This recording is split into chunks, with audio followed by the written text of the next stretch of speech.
Hello friends, இன்னைக்கு special Gopi 65. ஒரு பெரிய பவுல் எடுத்துக்கோங்க. அதில் காலிஃப்ளவர் ஒரு மீடியம் சைஸை வாங்கிக்கோங்க. அதை சின்ன சின்னதாக பூவை கட் பண்ணிக்கோங்க. நல்லா கொதிக்க வச்ச தண்ணியை ஊற்றிக்கோங்க.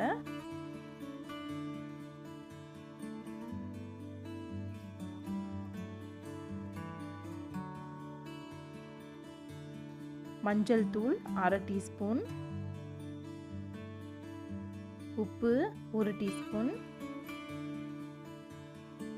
இதை நல்லா கிளறி விட்டு 5 நிமிஷம் ஒரு பக்கம் வச்சுடுங்க.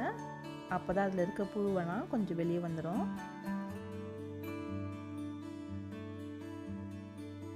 அதை நல்லா வடிகட்டிட்டு அதில் 1/4 கப்பு மைதாவை சேர்த்துக்கோங்க.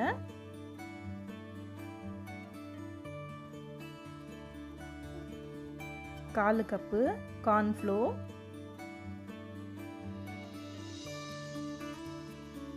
இஞ்சி பூண்டு விழுது 1 டீஸ்பூன்,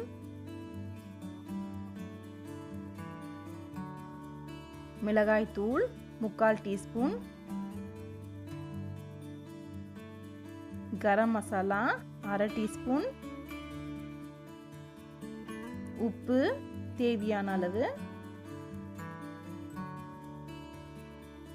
பச்சை மிளகாய் 4, கருவேப்பிலை சிறிது. இது கையால் அல்லது ஒரு ஸ்பூனை வச்சு நல்லா மிக்ஸ் பண்ணிக்கோங்க. முதல்ல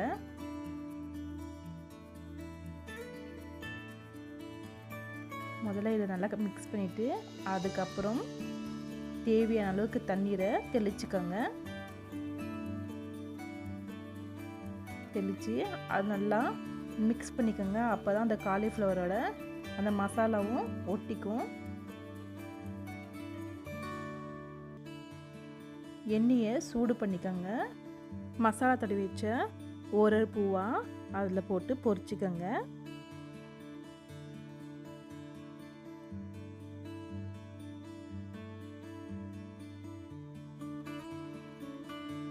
டீப் ஃப்ரை பண்ணுங்க. மீடியம் ஃப்ளேமில் வச்சுக்கோங்க. நல்லா வெந்ததும் 2 பக்கமும் திருப்பி போட்டு வேக வச்சுக்கோங்க. கோல்டன் ப்ரௌன் ஆனதும் எண்ணெயை நல்லா வடிகட்டிட்டு ஒரு டிஷ்யூ பேப்பர் வச்ச பிளேட்டுக்கு ட்ரான்ஸ்ஃபர் பண்ணிக்கோங்க. இதே போல் எல்லாத்தையும் பொரிச்சு எடுத்துக்கோங்க.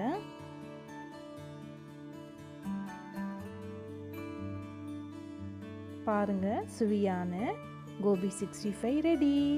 நன்றி. சப்ஸ்கிரைப் பண்ணுங்கள். மறக்காமல் பெல் பட்டனை ப்ரெஸ் பண்ணுங்கள்.